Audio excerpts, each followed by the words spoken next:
عمران خان اور بشرا be be کے بعد علیمہ خان بھی بری طرح پھنس گئی۔ عوام میں خوف و ہراس پھیلانے کے الزام میں علیمہ خان کو FIA نے طلب کر لیا ہے۔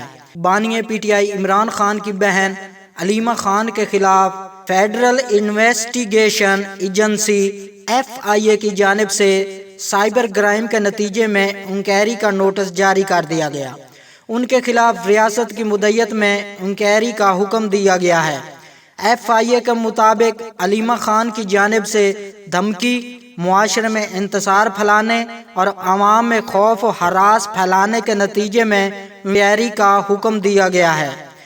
FIA کی جانب سے نوٹس میں کہا گیا ہے کہ علیمہ خان 3 فروری 2024 کو صبح 11 بجے FIA cyber crime reporting centre میں پیش ہو کر وضاحت پیش کرے۔